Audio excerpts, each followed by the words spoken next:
You're listening to Stimulus Tech Talk, a conversation-based podcast created by Stimulus Technologies that covers a range of topics related to business and technology. Welcome to Stimulus Tech Talk. I am Sherry Lipp, Marketing Manager at Stimulus Technologies, and I'm here today with Nathan Whittacre, our CEO, as usual. And today we're going to be talking about an interesting topic, something that we all deal with, but maybe we haven't thought about a lot about, and that is the Internet of Things, which is all the devices that we have connected to a Wi-Fi or the internet in our house and our business. Hello, Nathan. How are you? Good. How are you doing, Sherry? Good. I'm excited about this topic. I think it's a really interesting one, and there's kind of a lot of different factors to it. So to start out, what are your thoughts on all these devices we have connected? Well, certainly it's pretty amazing that we can get so much information and, connection to all parts of our lives now. I mean, we all have, a lot of us have smartwatches. I don't think you can buy an appliance today in our home that isn't connected to the internet. I recently bought a new washer and that connected so it could send alerts to my phone that the washing cycle's done, and refrigerators and toasters and vacuums and everything is connected now, right? And it's a lot of interesting information that you can get off of these devices. And in business, I mean, I think it's also interesting, the amount of information you can get if you're a manufacturer, information from all the machines on your manufacturing floor, cameras in your office. There's just so much information out there through these devices connecting. So I think they're very ubiquitous now in all the things that we do, but that leads to a lot of problems too. So hopefully we'll get into that. Yeah. So that was going to be my question. I mean, how vulnerable are these devices? And let's say, from a personal standpoint, from your home standpoint, but from a business standpoint, if somebody has, I mean, like you were saying, right down to like a coffee mug that will heat up on your desk is connected to an app on your phone. And then your employee is connected to your business Wi-Fi. Does that add an extra vulnerability for the business, or is it, on their phone, or where are the vulnerabilities? Well, it took down the uranium enrichment of Iran about 15 years ago. So I think there's some issues. It's actually there's a lot of issues with IoT. So a little story on that. It was called the Stuxnet virus. I actually wrote a little bit about it in my book because I found it very interesting. So, hackers from well, nobody's admitted to it, but hackers from obviously other states that were trying to take down Iran's uranium enrichment and nuclear capabilities. Used a vulnerability in some software that was running on some IoT devices by Siemens on the network. And they were able to infect through this virus thousands of computers, and basically took down this uranium enrichment plant in Iran. It's one of the largest IoT attacks, or one of the first ones that have really been public.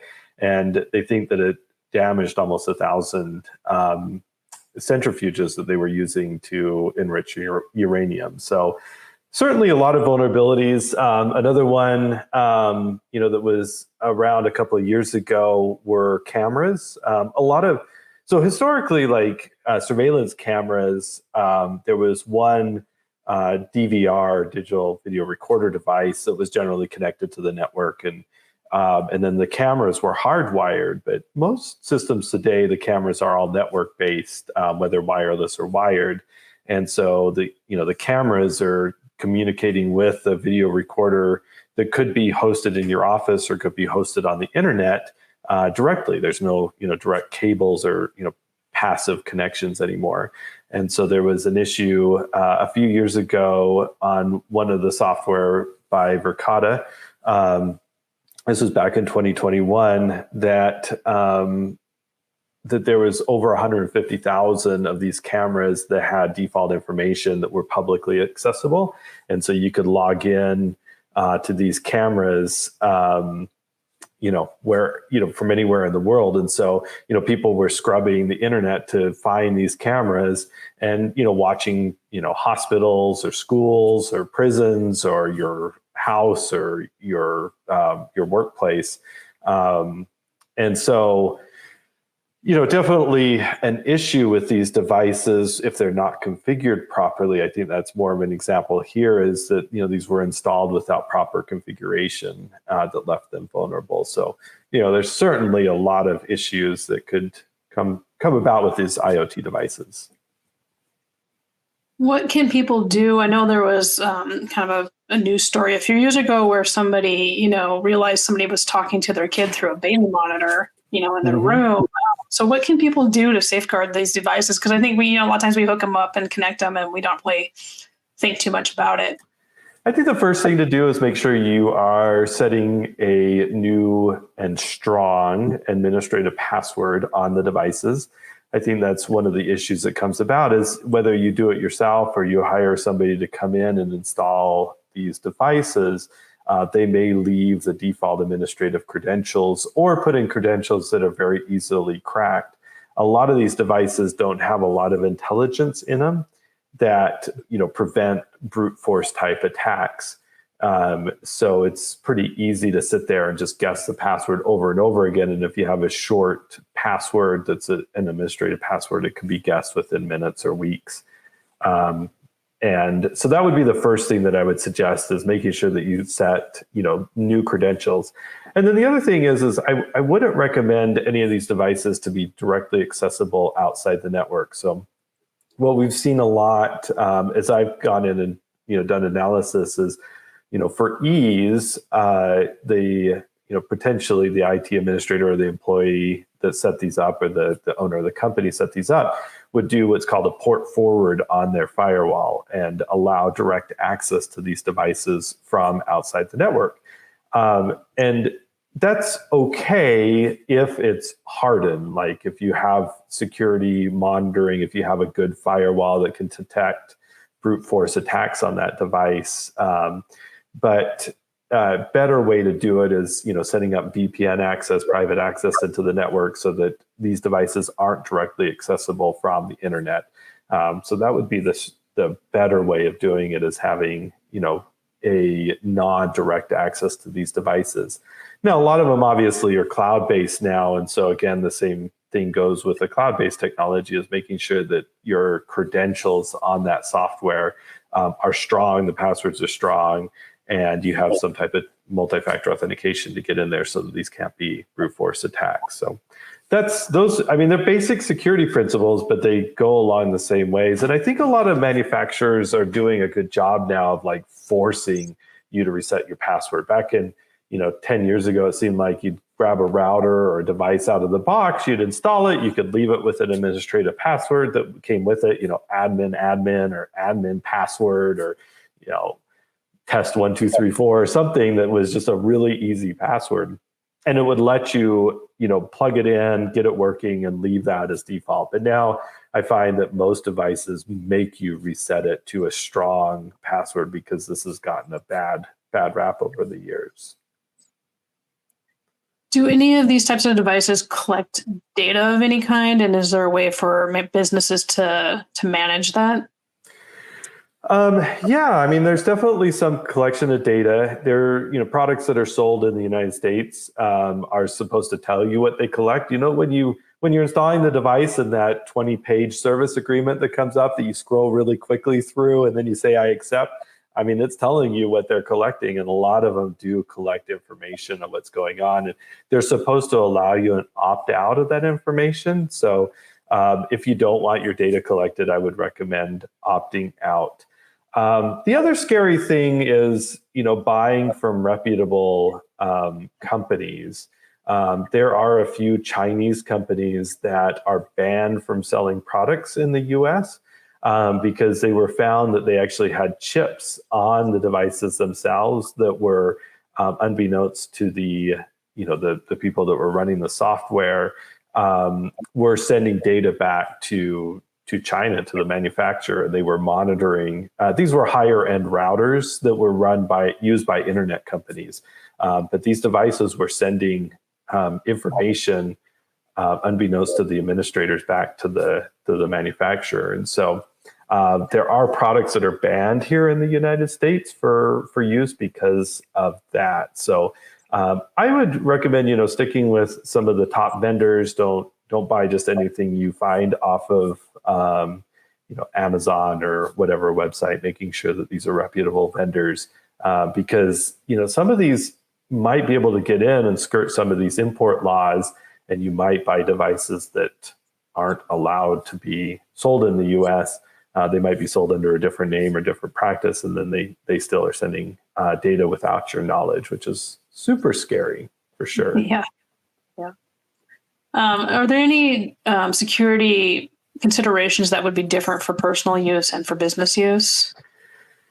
I would say, businesses, because you have a lot of more information on your network. I often recommend like surveillance systems or these IoT devices be segregated on separate networks.